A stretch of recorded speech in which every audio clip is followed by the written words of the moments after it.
But more importantly, this is someone who has been under investigation with the DOJ. This is someone who decided that he was going to resign today because on Friday, our ethics committee was going to vote on whether or not to release this report and potentially proceed just like they proceeded against George Santos. Now, mind you, this is an investigation that has gone on since 2021, where they have subpoenaed so many documents and they finally reached a culmination. And for some reason, he decided to get out right before that report came out. Is that gone? Will we not see that report ever, you think?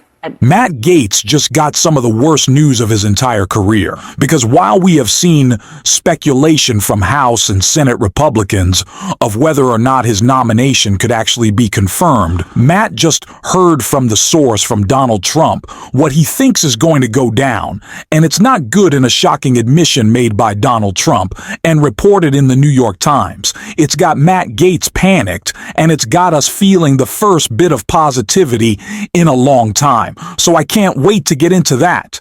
But before we do, if I could quickly ask you to leave a like on this video, and if you haven't already, and you enjoy our channel, to hit that subscribe button.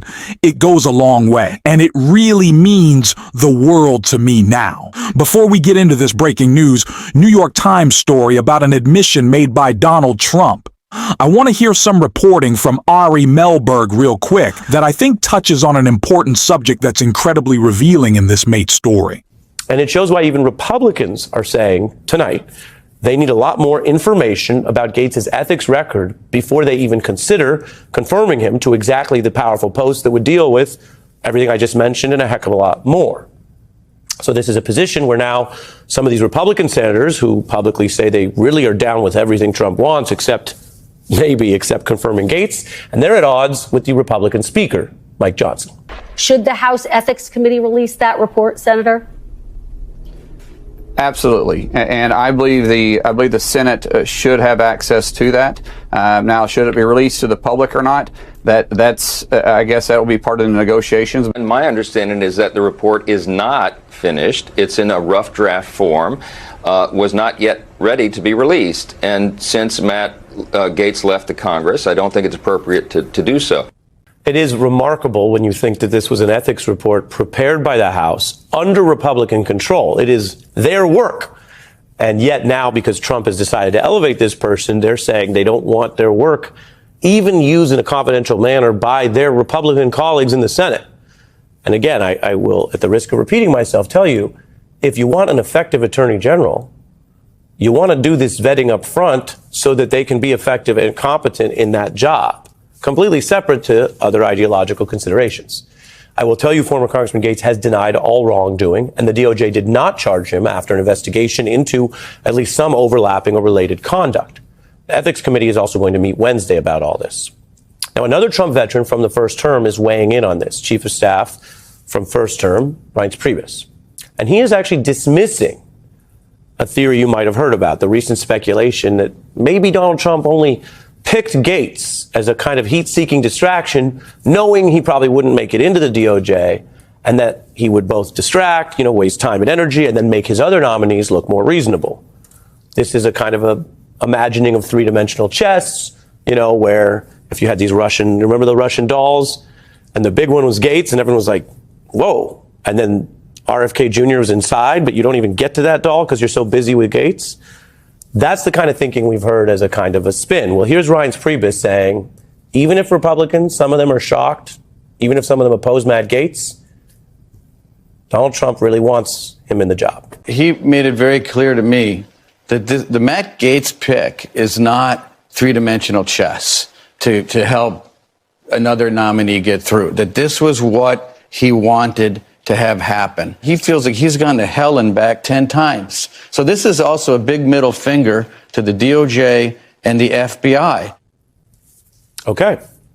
That's a Trump vet who had the #1 job in the White House. And note that the explanation there is coming from Donald Trump's corner, and it is not very legitimate. The defense is not claiming this is a great pick for the nation, or claiming that Gaetz has some other qualifications which are somehow being undercounted by the process, by those Republican senators I mentioned. No, the Trump vet is admitting Trump sees this in personal terms. He wants to say, quote, F you to the DOJ, end quote. That's according to Trump veteran Priebus. That is the motivation. What Ari reported at the end there, the crux of this, will they, won't they? Matt Gaetz' argument about the Senate's confirmation of his nomination, Donald Trump seems to actually want Matt Gaetz to be his attorney general. Because, of course, he would do whatever he said. He would go after his enemies. He would slash heads at the department like he said he would. But Trump actually wants him. This isn't some 6D chess ploy to get a more extreme nominee here, but give up Matt Gaetz. No, no, no, no. He wants Matt Gaetz, which is what made this New York Times report so much more damning and damaging for Matt Gaetz, and how Donald Trump thinks this is going to play out. Matt Gaetz may not be confirmed. Trump admits he's pushing him and others anyway.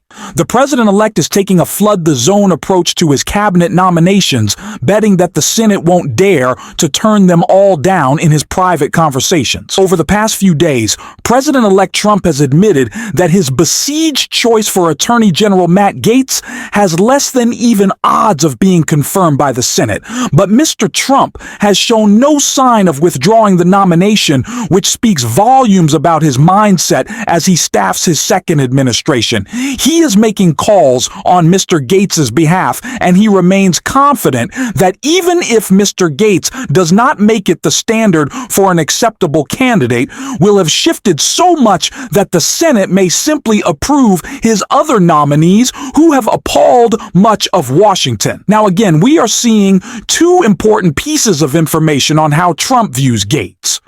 Now, of course, he wants him to be his attorney general.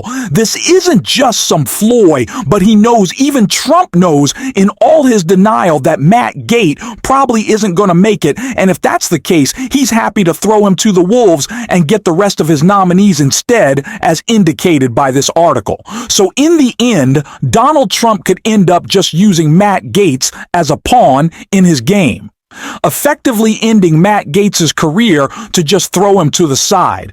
And while that is bad news for the rest of the country, if Donald Trump is able to get all of his nominees passed through the Senate, it might actually set a precedent that all of these people are extreme. Now, I don't expect Republicans to have backbone, but it's going to be interesting to see how this plays out, and if we can actually get pushed back against these extremists, and we certainly need it, especially with Matt Gaetz, which is what Jasmine Crockett was calling out in this clip right here. Remember, this is the guy that made sure to kick out our first speaker. This is a guy that I don't know if he's ever really practiced law. I had to Google to find out if he even had a law degree, because I was like, wait a minute, what are we doing?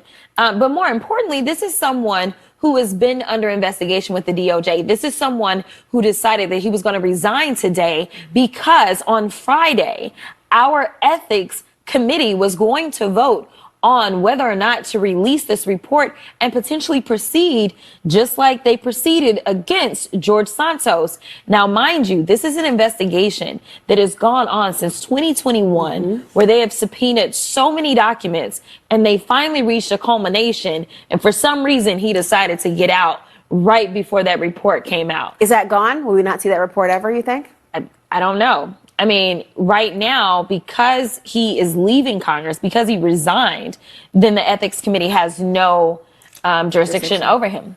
So it's a matter of, if he runs for the seat later, then this can absolutely come back. We don't know, because maybe he won't get confirmed, or maybe they'll skip over the confirmation process. I mean, we are just in uncharted territory. But if anybody is surprised, then I say you haven't been paying attention.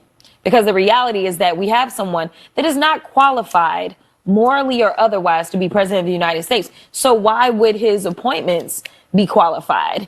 These are people that have railed against diversity, equity, and inclusion, trying to say that diverse candidates are somehow not qualified. But the reality is that what they want to do is more of this, is put people that are not qualified in and say, well, you know what? Because he's my homeboy, he is qualified.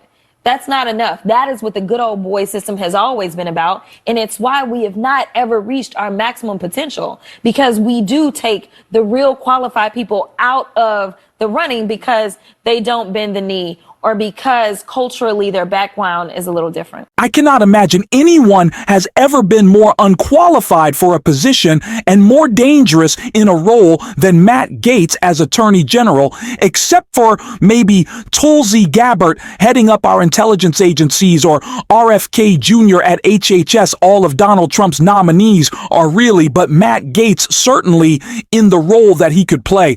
Attacking Donald Trump's enemies should scare all, especially with some enemies of his own, and certainly lots of baggage that is currently being kept secret by the House Oversight Committee in their ETH ethics investigation that they don't want to publish, which they certainly need to. And it's not just Democrats saying that, Republicans are as well.